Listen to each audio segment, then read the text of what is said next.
رسول اللہ نعرہ رسالت یا رسول اللہ نعرہ حیدری یا نعرہ حیدری محمد بلند سے بلند تر سلام اللہم صلی علی محمد وآل محمد کبھی مجھے نہیں ولی نے سمجھے نشید تیرا حضور ہوتی نگاہ لوٹا سب ویسی حج کا باپ قبول ہوتی وفائے چلے سے لنگر کھوے چلے سے جیسے حج سے قبول ہوتی روز پاشا جناب کو سب کم پیدا نعرہ حیدر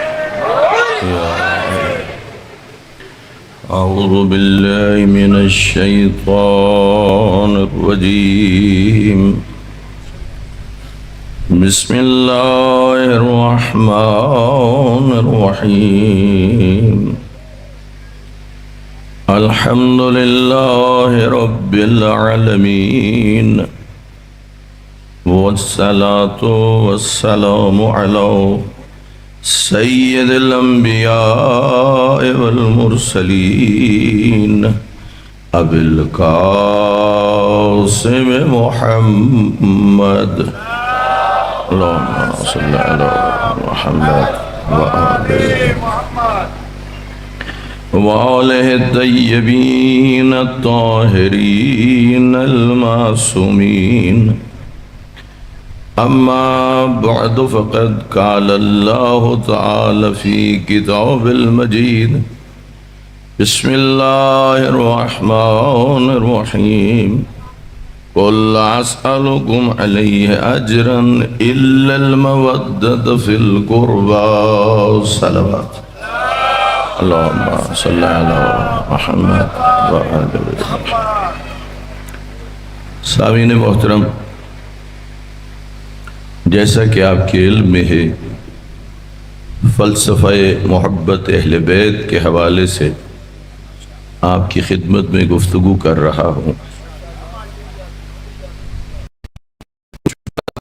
چاہتا ہوں تاکہ جو حضرات کل تشریف فرما تھے ان کے لیے یاد دہانی بن جائے گی، اور جو کل تشریف فرما نہیں تھے تو وہ بھی ہماری اس گفتگو میں شامل ہو جائیں گے۔ ویسے بھی اللہ رب العزت نے قرآن میں ارشاد فرمایا ہے وَذَكِّرْ فَإِنَّ الذِّكْرَ تَنفَعُ لِلْمُؤْمِنِينَ، بار بار یاد دہانی کروایا کرو، اس لیے کہ یہ بار بار یاد دہانی مومنین کے لیے نفع بخش ثابت ہوتی ہے۔ پروردگار عالم نے اپنے نبی سے فرمایا اپنی امت سے اجر رسالت مانگو، اور یہ حکم اللہ نے اپنے کسی اور نبی کو نہ دیا سوائے آخری نبی کے، اور اجر رسالت خود طے کیا، اور وہ بن گئی محبت اہل بیت۔ پھر سوال یہ پیدا ہوتا ہے کہ اللہ نے ان ہستیوں کی محبت کو کیوں واجب کر دیا؟ قانون فطرت یہ ہے کہ انسان کہنا اسی کا مانتا ہے جس کے بارے میں دل میں محبت ہوتی ہے۔ ظاہر ہے اللہ یہ چاہتا ہے اطیعوا اللہ و اطیعوا الرسول و اولی الامر منکم، خدا یہ چاہتا ہے ایک تو یہ میری اطاعت کریں، میرے نبی کی اطاعت کریں، اور اولو الامر کی اطاعت کریں۔ تو ظاہر ہے جب ان ہستیوں کی اطاعت کروانا چاہتا ہے تو قانون فطرت کو باقی رکھتے ہوئے انہی ہستیوں کی محبت کو اللہ نے واجب کر دیا، تاکہ یہ جب ان کے دل میں ان کی محبت ہوگی تو کہنا ماننے کا جذبہ بھی ان کے دل میں موجود ہوگا۔ پھر سوال یہ اٹھا تھا کہ آیا اس محبت کا فائدہ کس نے اٹھانا ہے؟ تو اللہ نے اس سوال کا جواب سورہ سبا آیت نمبر 47 میں دیا، قُلْ مَا سَأَلْتُكُم مِّنْ أَجْرٍ فَهُوَ لَكُمْ، میرے نبی ان سے یہ کہو یہ جو اجر رسالت میں نبی کے قریبیوں سے محبت کرو گے تو اس کا فائدہ بھی تمہیں پہنچے گا۔ آئیں آج ذرا بات کرتے ہیں کہ جو ان دو آیتوں کے مصداق ہیں کہ جن میں محبت کا نور بھی کمال پر ہے اور اطاعت کا عنصر بھی کمال پر ہے.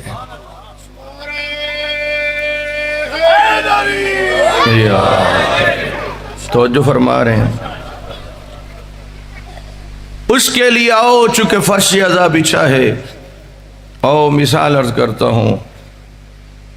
اگر مثالیں لینا چاہو ان دونوں آیتوں کا کامل مصداق کون ہے تو کامل مصداق کا نام ہے ابو الفضل العباس. آیت کہہ رہی ہے نا اے نبی اجر رسالت مانگو، اور اجر رسالت میں کیا مانگو؟ آپ کے قریبیوں سے کرے محبت، اور فلسفہ محبت ہے اطاعت اہل بیت، اطاعت امام. یہی وجہ ہے مدینے سے نکلتے ہوئے اپنے خلوص کی بنیاد پر بڑی بڑی بزرگ ہستیوں نے امام حسین کو مشورے دیے، لیکن عباس وہ ہے مشورے نہیں دیتا، انتظار میں ہے حکم امام کیا ہے. توجہ فرما رہی ہیں نہیں؟ آپ بڑی محبت سے سنتے ہیں، یقیناً بہت محبت سے سنتے ہیں، ساتھ ساتھ چلتے ہیں، اور مجھے بھی پڑھنے میں لطف آتا ہے. تو اس لیے میں آپ کو جو آپ کا معیار سماعت ہے اسی اعتبار سے لے کے آگے بڑھ رہا ہوں. دیکھیے نا، ڈھونڈنا چاہیے کون ہے مصداق کہ جس نے اجر رسالت کو دیا اور فلسفہ محبت کو پورا کیا. تو ان میں سے کامل مصداق کون ہے؟ حضرت عباس. یہاں سامعین محترم اگر آپ دیکھنا چاہیں تو کربلا کے شہداء میں سے ہر شہید تجھے نظر آئے گا کہ جو اجر رسالت کو ادا کر رہا ہے. کیا مطلب؟ یعنی اجر رسالت ہے محبت، اور محبت کا مطلب ہے اطاعت. یعنی کربلا میں تو دیکھ، تجھے ہر ایک نظر آئے گا کہ حجت خدا کی کس طرح اطاعت کر رہے ہیں، کس طرح امام حسین کی اطاعت میں ہے. حضرت امام علی رضا علیہ السلام کے زمانے میں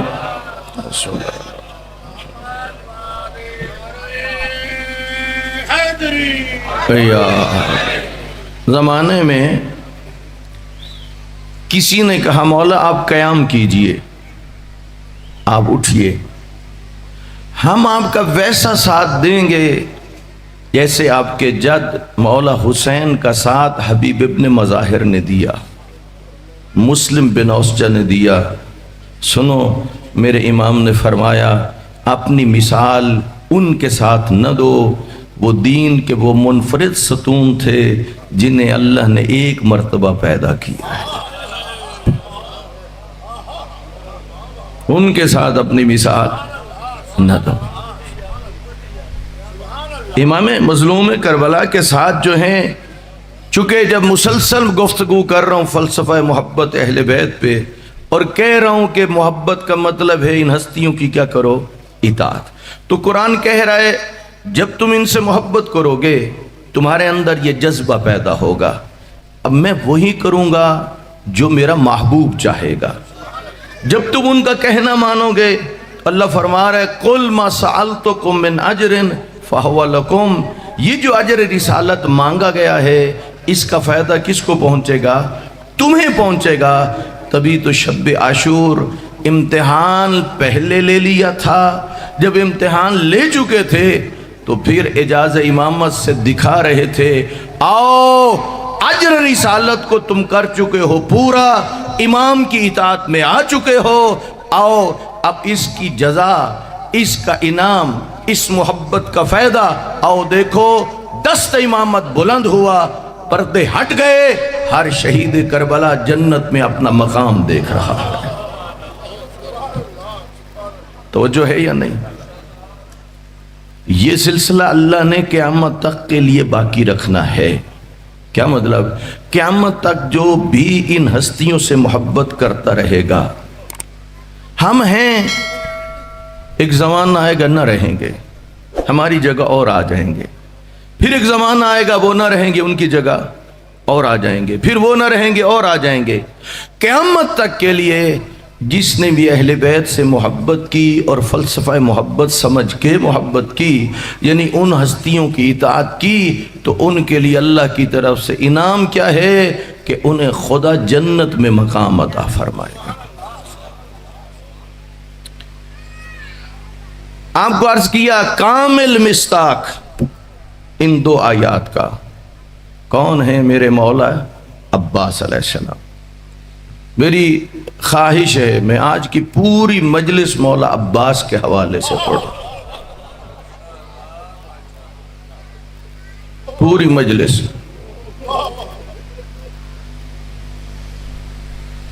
8 ذی الحجہ کو امام حسین نے حج کے احرام کو عمرہ مفردہ میں بدلا۔ 25 حج پیادہ مظلوم کربلا کر چکے تھے، سواریاں بھی ساتھ ہوتی تھیں، چلتے پیدل تھے۔ پوچھ لیا کسی نے کیا وجہ ہے آپ پیدل کیوں چل رہے ہیں؟ کہا اللہ کے گھر کی عظمت تقاضا کرتی ہے، گھر جو اس کا ہے، توجہ چاہتا ہوں، اس گھر کو جو نسبت اس کی طرف ہے اس لیے پیدل جا رہا ہوں۔ تو سوال کیا پھر سواریاں لانے کی ضرورت کیا تھی؟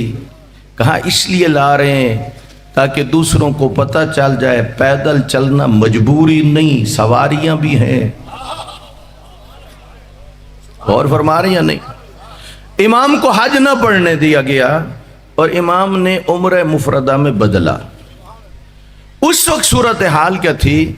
یزید کی طرف سے کچھ لوگ مکہ میں داخل ہوئے، انہوں نے دیگر حاجیوں کی طرح غسل بھی کیا، انہوں نے اپنا لباس بھی بدلا، یعنی اس زمانے کا لباس اتار کے انہوں نے 2 چادریں جو حاجی عمرے کے لیے حج کے لیے جسے کہتے ہو احرام، وہ 2 چادریں بھی انہوں نے کیا کی؟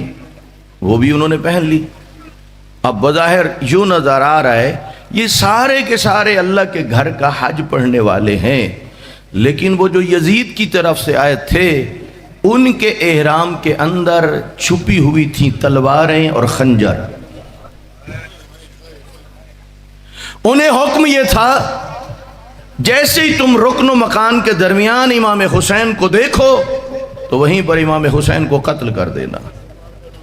یہ دستور لے کے وہ آئے ہیں کہاں پر؟ خانہ کعبہ میں۔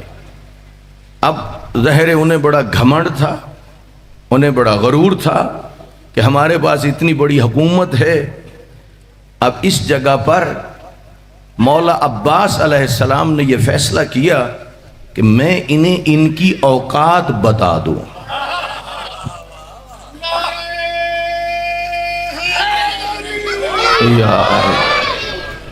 توجہ فرما رہے ہیں؟ وہ مغرور تھے نا کہ ہمارے پیچھے کون سی حکومت ہے؟ شام کی حکومت ہے، یزید ہمارے پیچھے ہے، بصر و کوفہ ہمارے ہاتھ میں ہے، فلاں فلاں علاقوں کی حکومت ہمارے ہاتھ میں ہے۔ انہیں بڑا گھمنڈ تھا، بڑے مغرور تھے، اور وہ یہ سمجھ رہے تھے کہ یہ چند لوگوں کے ساتھ امام حسین چلے ہیں اور ان کے پاس تو قلت ہے ہر حوالے سے، لہٰذا اس جگہ پر حضرت عباس گئے ہیں بیت اللہ کی چھت پر، ساتھ کھڑے ہیں میرے مولا امام حسین علیہ السلام۔ نیچے جتنے لوگ کھڑے ہیں ان میں وہ بھی تھے جنہیں نہیں خبر تھی کہ یہاں کیا ہونے جا رہا ہے، یعنی وہ خالصتاً اللہ کا گھر کا حج پڑھنے آئے ہوئے تھے، ان کی نیت میں کسی قسم کو کوئی فطور نہیں تھا۔ اور دوسری طرف وہ بھی کھڑے تھے کہ جو حج پڑھنے نہ آئے تھے، وہ بدبخت احرام باندھ رہے تھے قتل حسین کی نیت سے۔ بات ذہنوں میں آ گئی؟ یعنی جو نیچے کھڑے تھے وہ کتنی طرح کے تھے؟ 2 طرح کے۔ امام حسین بھی جانتے ہیں اور حضرت عباس بھی جانتے ہیں یہ جو نیچے کھڑے ہیں یہ دو طرح کے لوگ ہیں، ایک حج پڑھنے والے اور ایک نواسہ پیغمبر کو قتل کرنے والے۔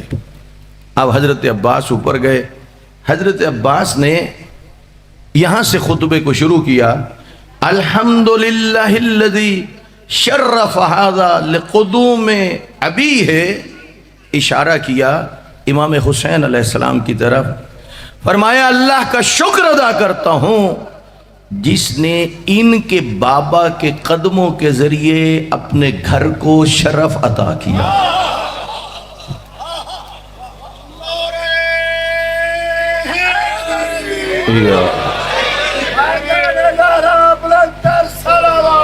اللہم صلی علی محمد وآلہ فرما رہے ہیں، مولا عباس کا خطبہ ہے، خواہش کر رہے ہیں دوبارہ کہوں، کہا الحمدللہ الذی شرف ھذا، ھذا کا اشارہ کیا، ایک اشارہ کر رہے تھے بیت اللہ کی طرف اور دوسرا اشارہ کر رہے تھے امام حسین علیہ السلام کی طرف۔ اللہ کی حمد ہے کہ اس نے اس گھر کو شرف بخشا، کس کے ذریعے؟ امام حسین کے بابا کے قدموں کے ذریعے۔ آپ اتنا تو جانتے ہو کہ پہلے مسلمان بیت المقدس قبلہ اول کی طرف رخ کر کے نماز پڑھتے تھے، بعد میں حکم آیا اور پھر آپ نے رخ کیا کس کی طرف؟ خانہ، یہ جانتے ہو نا، قرآن کی آیت بھی ہے، پہلے کس طرف تھا؟ بیت المقدس، بعد میں خانہ کعبہ کی طرف۔ حضرت عباس کہتے ہیں کہ اللہ نے اس گھر کو شرف بخشا ان کے باپ کے قدموں سے۔ پھر کیا ہوا؟ کان بالامس بیتن اصبح قبلتن، پہلے پتھروں سے بنا ہوا گھر تھا، پھر یہ قبلہ بن گیا۔ توجہ فرما رہی ہیں نہیں؟ پھر فرمایا، اب کھڑے تھے لوگ دو طرح کے، ایک جو خالص حج کرنے کے لیے آئے تھے، اتنی بات سب کے لیے کہہ دی، لیکن اگلی بات جو کہہ رہے ہیں یہ ان کے لیے نہیں کہہ رہے، یہ کہہ رہے ہیں ان کے لیے جن کی احرام کی چادروں کے نیچے تلواریں تھیں۔ اب حضرت عباس نے، اور آپ کو پتہ ہے چور کی داڑھی میں تنکا، جب بات ہوتی ہے تو اسے پتہ چل جاتا ہے کہ یہ میرے متعلقہ بات ہے۔ حضرت عباس نے کہا ایوہ الکفرۃ الفجرۃ آتصدون طریق البیت لامام البررہ، اے کافرو فاجرو، تم نیک اور پاک لوگوں کے امام کے لیے اللہ کے گھر کا دروازہ بند کرنا چاہتے ہو؟ تو جو چاہتا ہوں، اے کافرو، اور اتنا بتاؤ جو قتل حسین کے لیے آئے وہ کافر نہیں تو کون؟ وہ فاجر نہیں تو وہ کون؟ نواسہ پیغمبر کے قتل کے لیے فرمایا او کافرو، او فاجرو، تم نیک اور پاک لوگوں کے امام کے لیے تم اللہ کے گھر کا راستہ روک رہے ہو۔ چونکہ امام حسین ان کی وجہ سے کیا کر رہے تھے؟ اللہ کے گھر سے جا رہے تھے۔ پھر فرمایا من ہو احق بہ من سیر البریہ، جو کہ اللہ کی تمام مخلوق سے اس کا زیادہ حق رکھتے ہیں۔ کسی کا بھی اللہ کے گھر پہ اتنا حق نہیں جتنا امام حسین کا حق ہے۔ پھر کیا کہا حضرت عباس نے؟ یہ جملہ ارشاد فرمایا، کہا وَمَنْ هُوَ أَدْنَ بِهِ، جو اس کے سب سے زیادہ قریب ہے وہ بھی حسین سے زیادہ کوئی نہیں۔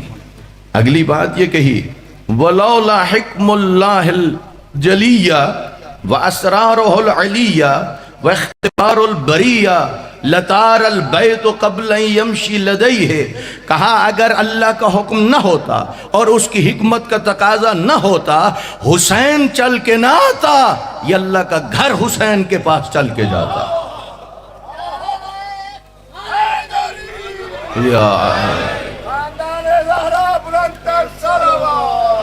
اللہم صلی علی محمد وآلہ۔ توجہ ہے یا نہیں؟ یہ تو اسرار الہی ہے نا کہ جس کی وجہ سے امام حسین آئے، اللہ امتحان لینا چاہتا ہے، ورنہ امام حسین تو وہ ہستی ہے، اگر یہ اسرار الہی نہ ہوتے یہ حکمت الہی نہ ہوتی، امتحان لوگوں کا مقصود نہ ہوتا۔ حضرت عباس کہتے ہیں پھر امام حسین کی عظمت یہ ہے کہ یہ گھر خود چل کے جاتا۔ اگلی بات حضرت عباس نے کیا کہی؟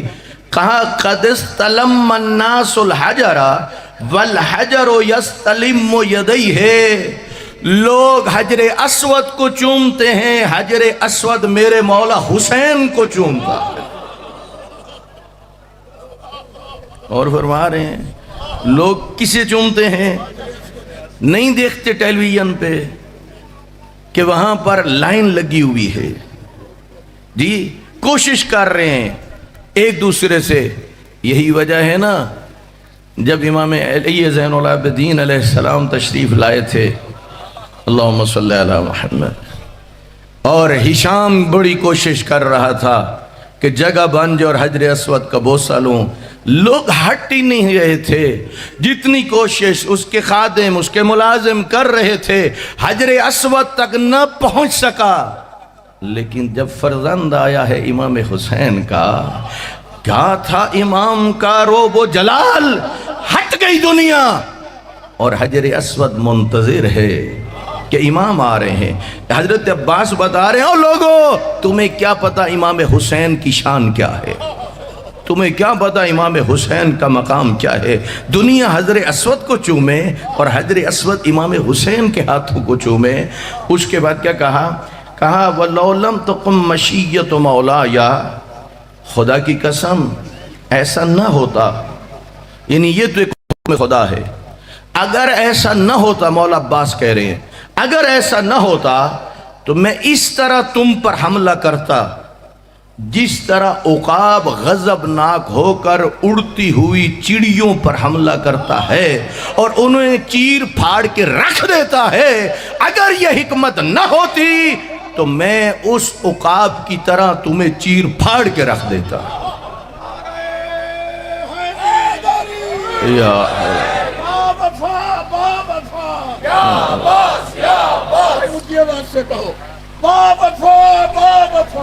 یا عباس یا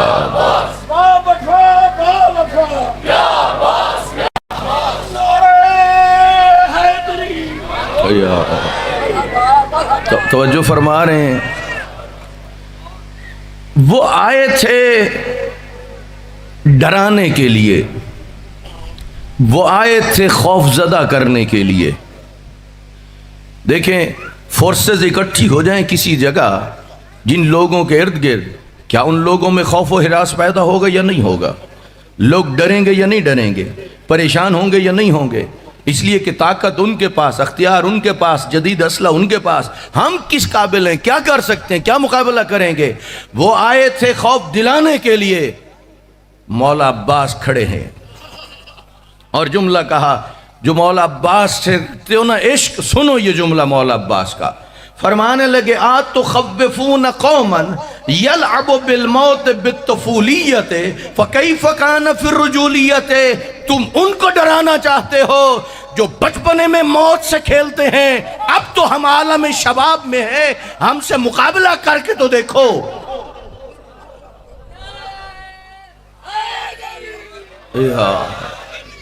تو جو فرما رہے ہیں کیفا تخوفون قوما، تم کیسے ڈرا سکتے ہو اس قوم کو، یلعب بالموت فی الطفولیت، جو بچپنے میں، طفل کیا ہوتا ہے؟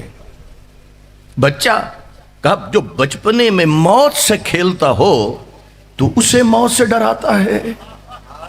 اور اب صورتحال تو یہ ہے کہ میں ہوں عالم شباب میں، جوانی میں، یعنی ہمارے بچپنے کا کوئی نہیں مقابلہ کر سکتا، ہماری جوانی کا کون مقابلہ کرے گا؟ اب جب یہ بات کہی نا، اس وقت مولا عباس نے کہا وَلَفَدَيْتُ، وہ سمجھ رہے تھے نا کہ ڈر ہوگا، خوف ہوگا، امام حسین کو کوئی ساتھ نہیں دے گا، امام حسین اکیلے رہ جائیں گے۔ مولا عباس نے فرمایا وَلَفَدَيْتُ بِالْحَامَاتِ لِسَيِّدِ الْبَرِيَّاتِ دُونَ الْحَيْوَانَاتِ، میں قربان کر دوں اپنا سب کچھ اپنے مولا پر جو اس پوری کائنات پر بسنے والے انسانوں اور حیوانوں کا بھی سردار ہے۔ میں اپنا سب کچھ اس پر قربان کر دوں، تمہیں کیسے ہمت ہوئی؟ اس کے بعد حضرت عباس نے انہیں فکر کی دعوت دی. کیا کہا؟ ہیہات فانظروا ثم انظروا ممن شارب الخمر وممن صاحب الحوض الکوثر. کیوں نہیں سوچتے، کیوں نہیں غور و فکر کرتے؟ ایک طرف شرابی ہے، ایک طرف حوض کوثر کا مالک ہے. یزید کون ہے؟ شرابی. مولا حسین کون ہے؟ حوض کوثر کا. تم کیوں نہیں سوچ رہے، کیوں نہیں غور و فکر کر رہے؟ دیکھو حضرت عباس کا کیا انداز ہے گفتگو کرنے کا. سمجھیے کن کن پہلوؤں کو مولا عباس اجاگر کر رہے ہیں، ان کی ہدایت کی بات کر رہے ہیں. پلٹ آؤ، یزید کو چھوڑ دو اور آؤ امام حسین کو، امام حسین کا دامن تھام لو.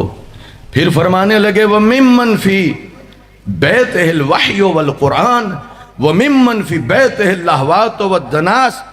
تمہیں سمجھ نہیں آتی؟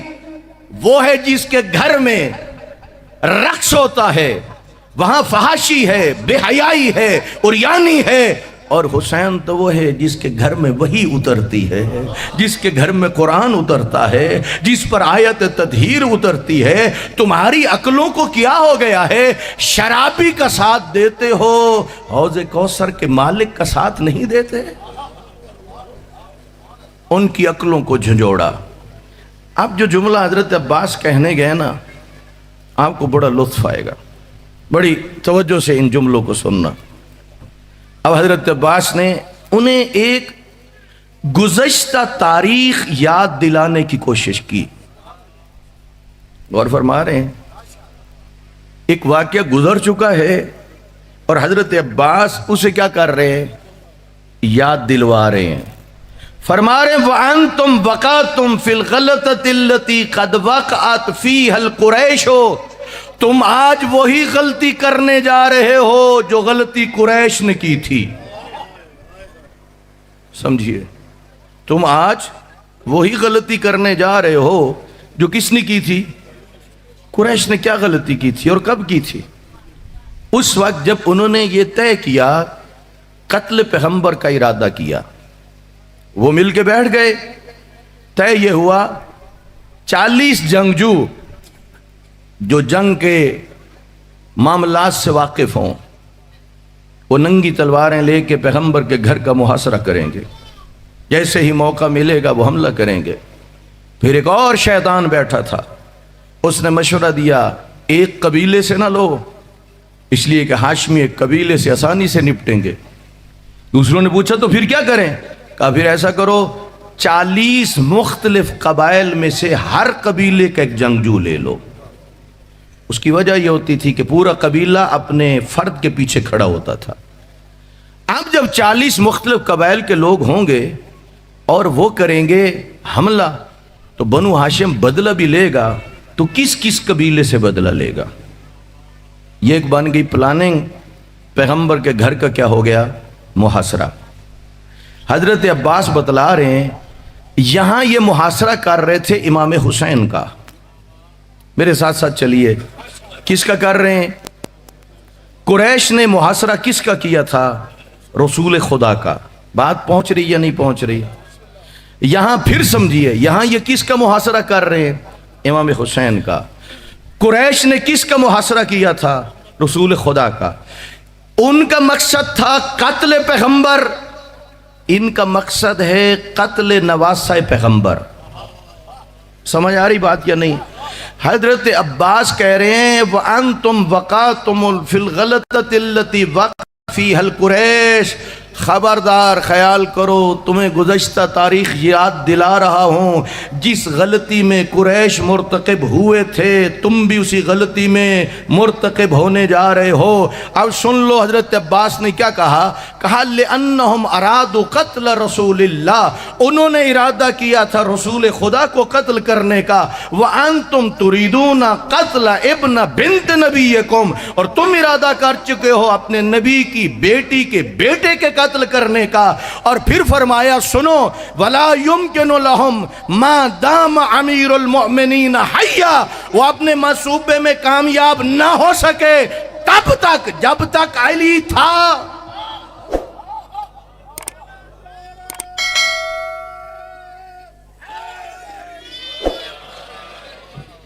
توجہ فرما رہے ہیں یا نہیں؟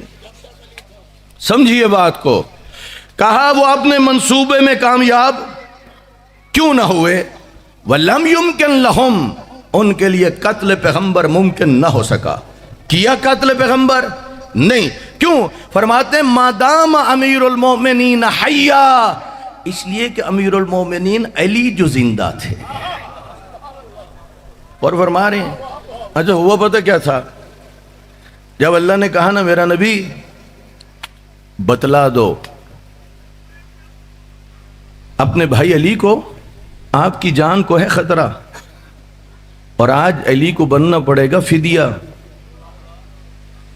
جب اللہ کے رسول نے اللہ کا پیغام پہنچایا، وہی میرے مولا علی جو ساری ساری رات عبادت کرتے ہیں، حکم آ گیا، اور حکم یہ تھا کہ اب سونا ہے۔ اور علی مولا جانتے ہیں میں تو ہر کام کرتا ہی اللہ اور اللہ کے رسول کے حکم پر ہوں۔ جب کہا انہوں نے کرنی ہے نماز پڑھنی ہے تو پھر میں نے نماز پڑھنی ہے، جب حکم ہے کہ بستر پہ سونا ہے تو پھر توجہ، اصل چیز تو ہے نا اطاعت۔ اب غور فرمائیے، مولا کائنات نے سونے سے پہلے سجدے میں چلے گئے، ایک سجدہ شکر ادا کیا۔ توجہ چاہتا ہوں آپ سے، سجدہ شکر ادا کیا، پھر اٹھے اللہ کے رسول نے اپنے سینے سے لگا لیا، اللہ کے رسول کے آنسو جاری ہو گئے۔ اس کے بعد آپ نے نکلنا تھا اس محاصرے سے، اور وہ انتظار میں تھے جیسے ہی نگاہ پڑے گی انہوں نے کرنا تھا حملہ۔ اب کچھ ایسا کیا جائے کہ آپ انہیں نظر نہ آئیں۔ منتہی الاعمال میں شیخ عباس قمی نے لکھا، ایک تو آپ نے کچھ آیتوں کی تلاوت کی، دوسرا آپ نے تھوڑی سی مٹی لے لی، مٹھی بھر تراب، مٹی کو کیا کہتے ہیں؟ تراب، مٹھی بھر تراب لے لی، یوں پھینک دی۔ اب انہیں کچھ دکھائی نہیں دے رہا تھا، اور اللہ کے رسول وہاں سے چلے گئے۔ کیا خیال ہے پیغمبر یہ عمل اپنی مرضی سے کر رہے تھے یا اس کا حکم تھا؟ توجہ چاہتا ہوں۔ اور وہ کون ہے؟ حکیم۔ اس کا مطلب یہ ہوا کہ اس مٹی کے پھینکنے میں بھی کوئی حکمت ہے۔ رب جانے کیا کیا حکمتیں ہوں گی۔ ایک حکمت جس کی طرف میں متوجہ ہوا وہ یہ بنتی ہے، اس وقت ان کفار کو اپنی طاقت پہ بڑا ناز تھا، بڑے مغرور تھے، وہ سمجھتے تھے نبی کے پاس لوگ بہت تھوڑے ہیں، اسلحہ ہمارے پاس، دولت ہمارے پاس، افراد ہمارے پاس، وہ بڑے مغرور اور گھمنڈ کا شکار تھے۔ شاید حکمت یہ ہو اللہ کے رسول مٹھی بھر تراب پھینک کے بتانا چاہتے ہوں اپنے آپ کو زیادہ مغرور نہ بناؤ اور اپنی اوقات میں رہو۔ جب تم ایک مٹھی بھر تراب کا مقابلہ کرنے کی ہمت نہیں، جسے سلا کے جا رہا ہوں وہ ابو تراب ہے۔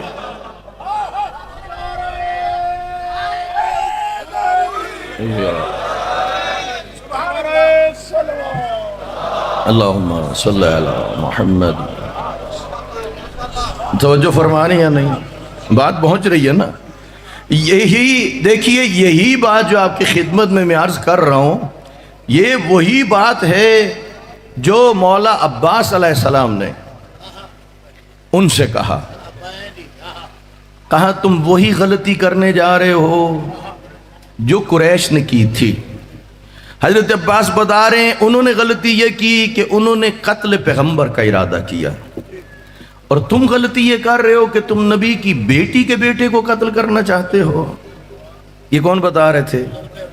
پھر حضرت عباس نے بتلایا، کہا وہ نہ کر سکے جو کرنا چاہتے تھے، وجہ یہ تھی کہ امیر المومنین جو موجود تھے۔ غور فرما رہے ہیں یا نہیں؟ اب ذرا سمجھیے، عباس اسے کہتے ہیں جو پورے لشکر پر اکیلا عباس جو غالب آ جائے وہی تو عباس ہے۔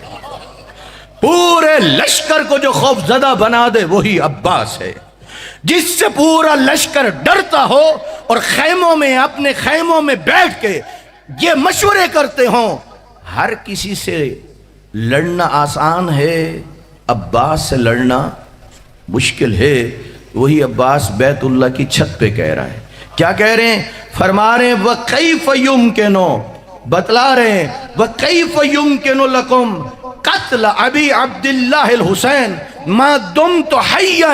یاد رکھنا ادھر وہ اپنے منصوبے میں ناکام ہوئے، ممکن نہ ہوا قتل پیغمبر۔ کیوں؟ اس لیے کہ امیر المومنین زندہ تھے۔ تم میرے لیے بھی ممکن نہیں کہ تم یہاں قتل حسین کر سکو، اس لیے کہ عباس جو زندہ ہے۔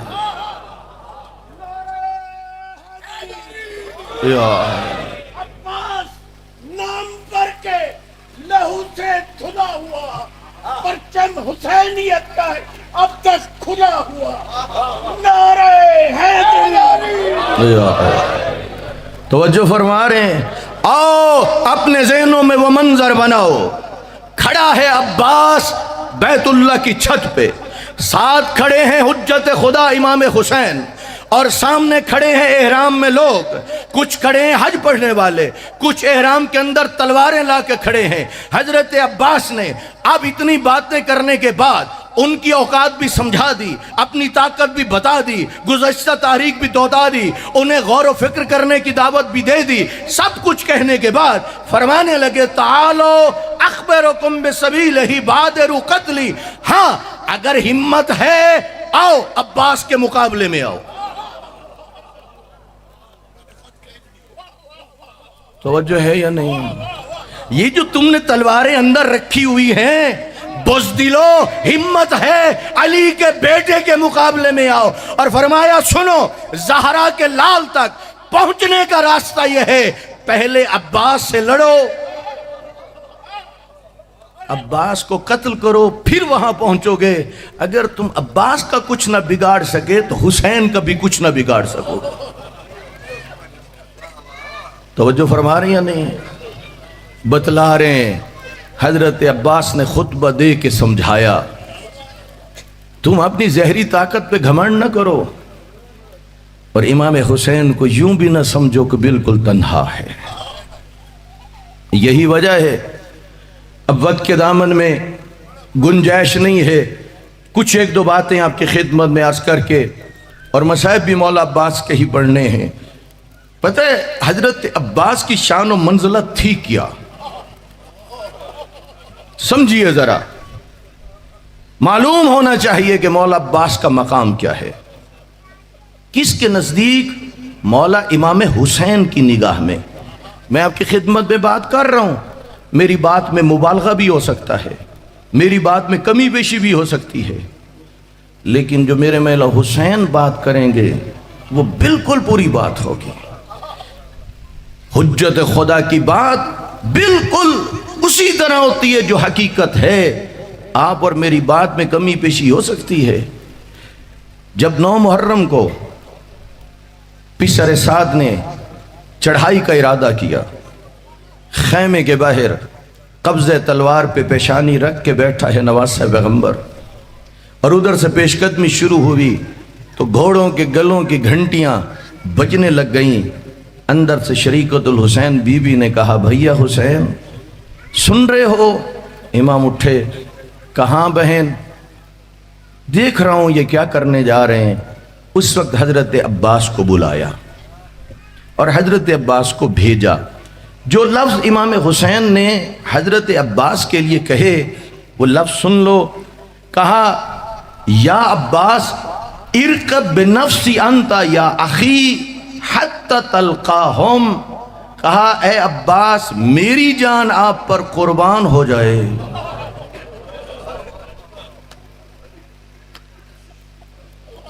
عظمت عباس کو سمجھو، سوار ہو جاؤ اور ان سے جا کے مذاکرات کرو۔ پھر سنیے یہ جملہ، اور فرمایا لعن اللہ من جاہل حق کا واستخف بحرمت کا۔ ایک جملہ وہ ہے جو تمام شہدائے کربلا کے لیے ہے۔ وہ جملہ کیا ہے؟ یہ بھی معصوم کا ہے، طبتم وطابت الارض التي فيها دفنتم۔ تم بھی پاک اور وہ مٹی بھی پاک جس میں تمہارا خون شامل ہو گیا۔ یہ جملہ ہے تمام شہدائے کربلا کے لیے، لیکن حضرت عباس کے لیے کیا جملہ استعمال ہوا ہے؟ لعن اللہ امتن استخلت من کل محارم وانتحکت فی حرمت الاسلام۔ کہا عباس تیرا مقام یہ ہے، تیرے قتل سے اسلام کی حرمت پامال ہو گئی۔ یہ امام معصوم کے جملے ہیں۔ کس کے بارے میں؟ حضرت عباس کے بارے میں۔ حضرت امام جعفر صادق علیہ السلام نے اللہم صلی ارشاد فرمایا، کان امن العباس نافذ البصیرہ۔ کہا میرے چچا عباس گہری بصیرت کے مالک تھے، مضبوط ایمان کے مالک تھے، امام کے حضور جہاد کرتے رہے اور اس نیک راستے پر گامزن ہو کر شہادت کے بلند درجے پہ پہنچے۔ کتنا بلند درجہ؟ اتنا بلند درجہ کہ شہداء یہ حسرت کریں گے کاش یہ درجہ ہمیں مل جاتا۔ دیکھیے حضرت عباس وہ ہیں کہ جن کی تعریف، جن کا مقام خود ائمہ اہل بیت معصومین ہستیاں بتلا رہی ہیں۔ ذرا ایک حدیث سنیے، حضرت امام علی زین العابدین علیہ السلام نے فرمایا، اللہم صلی اللہ علیہ وسلم، رحم اللہ العباس فلقد آثر وابلع وفد اخاہ بنفسہ۔ اللہ چچا عباس پہ رحم کرے جنہوں نے اپنی جان کی بازی لگا دی، امام معصوم کہہ رہے ہیں، اور جنہوں نے خوب امتحان دیا اور اپنے بھائی پہ اپنی جان کو قربان کر دیا۔ حتی قطعت یداہ، یہاں تک کہ اس فداکاری میں چچا عباس کے بازو قلم ہو گئے۔ فَأَبْدَلَهُ اللَّهُ عَزَّ وَجَلَّ مِنْهُمَا جَنَاحَيْن، اللہ نے میرے چچا عباس کو جنت میں دو پر عطا کیے ہیں۔ یطیر بہما مع الملائکۃ فی الجنہ، وہ ملائکہ کے ساتھ، ان پروں کے ساتھ جنت میں پرواز کرتے ہیں۔ کما جعلہ لجعفر ابن ابی طالب، جیسے اللہ نے جعفر ابن ابی طالب کو پر عطا کیے تھے۔ وَإِنَّ لِلْعَبَّاسِ عِنْدَ اللَّهِ تَبَارَكَ وَتَعَالَى مَنْزِلَةً يَقْبِتُهُ بِهَا جَمِيعُ الشُّهَدَاءِ يَوْمَ الْقِيَامَةِ، تمام شہداء قیامت کے دن آپ کا مقام حاصل کرنے کی تمنا کریں گے۔ یہ وہ ارشادات ہیں جو خود ائمہ اہل بیت علیہ السلام نے فرمائے۔ کس کے بارے میں؟ حضرت عباس کے بارے میں۔ کیوں نہ ہو، جس گود میں ہے نا عباس، والدہ کا نام بھی فاطمہ ہے، کنیت ہے ام البنین۔ امیر کائنات نے فرمائش کی تھی، عقیل بھائی ایسے خاندان میں شادی کرنا چاہتا ہوں جو بہادر خاندان ہو۔ چونکہ جناب عقیل جانتے تھے، علم انصاب رکھتے تھے، جب یہ بی بی آئی ہیں نا مولا کے گھر میں، دل میں کتنا احترام ہے دختر پیغمبر کا۔ مولا کہتے بی بی ام البنین کو فاطمہ کہہ کے بلاتے۔ ایک دن کہنے لگیں، یا علی آپ مجھے آئندہ فاطمہ نہ کہنا۔ پوچھ لیا کس لیے؟ یا علی آپ جب کہتے ہو، آپ چلے جاتے ہو، میری شہزادیوں کو اپنی ماں فاطمہ یاد آ جاتی ہے۔ اجرکم اللہ۔ 8 محرم ہے نا، آپ کی خواہش ہے زیادہ مصائب پڑھا جائے، مجھے نام سے نہ پکارو۔ جس بی بی کو اتنا بھی قبول نہیں، اتنا بھی برداشت نہیں، وہ بی بی اکیلے بیٹھ کے اپنے بیٹے عباس کو کیا کیا سمجھاتی ہو۔ روایت ہے اس وقت تک مولا کائنات نے آنکھیں نہ کھولی تھیں جب تک دست پیغمبر پہ نہ آئے تھے۔ عباس نے بھی تب تک آنکھیں نہ کھولیں جب تک امام حسین کے ہاتھوں پہ نہ آئے۔ وقت گزر رہا ہے، 19 رمضان آ گئی، بابا کو لگ گئی ہے ضرب، بابا ہے زخمی، اپنے بچوں سے کر رہے تھے وصیتیں۔ ایک وصیت فرمائی ہے عباس سے، غالباً 14 سال کا سن ہے، چونکہ خود نبی پاک نے بھی آنے والے مظالم کی خبریں دی تھیں، مولا بھی تذکرہ کرتے تھے اور ان واقعات سے پہلے یاد کر کے روتے بھی تھے۔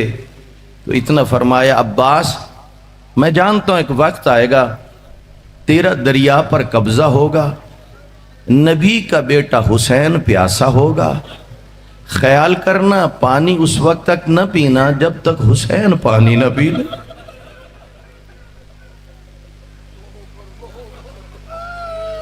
ہر بہن کو اپنے بھائی کا مان ہوتا ہے، ہوتا یا نہیں ہوتا؟ بہنوں کو بڑا مان ہوتا ہے اپنے بھائیوں کا، اسی طرح میری آقا زادیوں کو بھی بڑا مان تھا اپنا بھائی عباس کا۔ جب یہ قافلہ آیا ہے نا کربلا میں اور روز عاشور اصحاب بھی مارے گئے، ہاشمی بھی مارے گئے، اس وقت سامنے آ کے کھڑے ہوئے ہیں حضرت عباس، کہتے ہیں مولا میرا دل تنگ پڑ گیا ہے، مجھے اجازت دیجئے۔ امام حسین نے دیکھا تو رو پڑے، فرمانے لگے عباس تو ہے میرے لشکر کا سردار، تو ہے میرے لشکر کا علمدار، اگر تجھے کچھ ہو گیا تو سب کچھ ختم ہو گیا۔ جس زمانے میں ہم ایران پڑھتے تھے، ایک ایرانی وہاں ایک عالم نے یہ گفتگو کی، انہوں نے کہا سوچتے تو ہم یہ ہیں کہ لشکر کے حوصلے تو تب پست ہوتے ہیں اگر لشکر موجود ہو۔ عباس تو تب اجازت لینے گیا جب لشکر ہی نہ تھا۔ وہ کہتے ہیں در حقیقت امام حسین کی نگاہ میں حضرت عباس خود ایک بڑا لشکر ہے۔ عباس گئے تو یوں سمجھو لشکر ہی چلا گیا۔ کہا عباس ایسا کرو، ان سے جا کے بات کرو، پانی کی بچے پیاسے ہیں۔ مولا عباس گئے، فوج اشکیا سے خطاب کیا، کہا کچھ تو حیا کرو، حیوانوں کے لیے بھی پانی مباح ہے، تمہارے لیے بھی پانی مباح ہے، نہیں پی سکتا تو زہرا کا لال نہیں پی سکتا، بند ہے تو نبی کے بیٹے کے لیے بند ہے۔ ادھر سے گستاخیوں کا سلسلہ شروع ہوا۔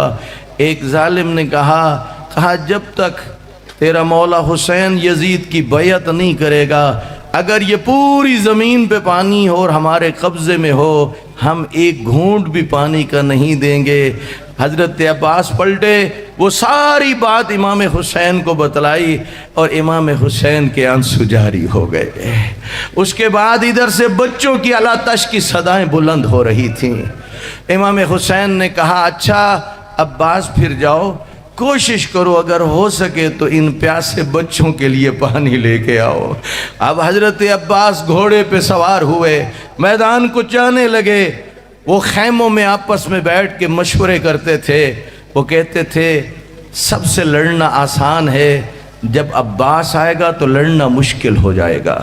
4000 کا دستہ دریا کے اوپر کھڑا ہے کہ جو اس لیے کہ فرزند رسول پانی نہ لے سکیں، ادھر حیدر کرار کا بیٹا چلا ہے، اور پھر اس طرح جنگ لڑی، میمنہ کو پلٹ کے میسرہ پہ رکھ دیا، میسرہ کو پلٹ کے میمنہ پہ رکھ دیا، پورے قلب لشکر کو ہلا کے علی کا بیٹا گزرتا ہوا دریا پہ قبضہ کرتا ہے، مشک بھر لیتا ہے، اپنے چلو پہ پانی لے لیتا ہے اور دکھا رہا ہے تم نے اسی پہ پانی پہ قبضہ کیا ہوا تھا، آؤ دیکھو علی کے پیاسے بیٹے کا قبضہ ہے۔